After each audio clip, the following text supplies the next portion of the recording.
You know, as we begin to think about goals and dreams, given my circumstances, born in an abandoned building on a floor, being adopted, being labeled educable mentally retarded, failing twice in school, no college training, never worked for a major corporation, to believe that I had something of value. Have you ever thought about something you wanted to do and you talk yourself out of it? It's very important to realize that I found that most people fail in life not because they aim too high and miss. Most people fail in life because they did just like I did for so many years. They aimed too low and hit. They didn't believe in themselves. So I want you right now to revisit and look at your goals and dreams, and let's raise the bar. And I want you to say with me, it's possible. It's possible.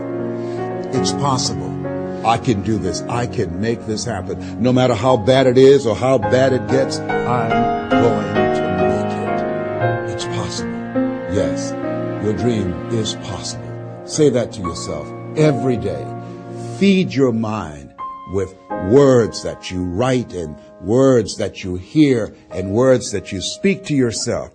Feed your faith and your doubts will starve to death. Say to yourself, it's possible. It's possible.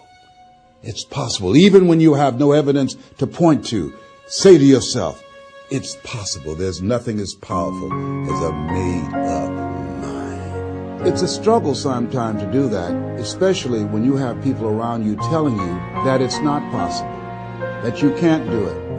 And they're constantly pointing out your failures of the past, constantly reminding you of all of the things that you don't have going for you. I'm reminded of the story of the two little boys that were playing on some ice during the winter. And as they got further out on this ice, one fell through the thin ice. And so the little fellow that was still on top of the ice, he was trying to save his little buddy.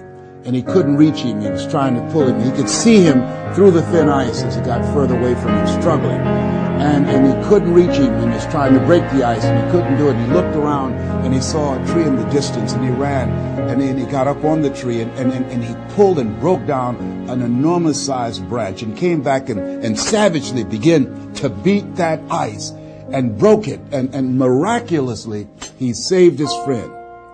And when the paramedics came, and they were able to revive this little boy, they were scratching their heads. They're trying to figure this out. Said, how could this little pruny fellow go up in a tree and break off a branch this size and then come back and beat and break the ice and save his friend? They thought it was just miraculous. It was baffling.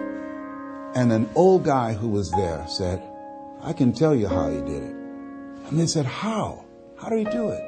And he said, there was no one here to tell him that he couldn't do it.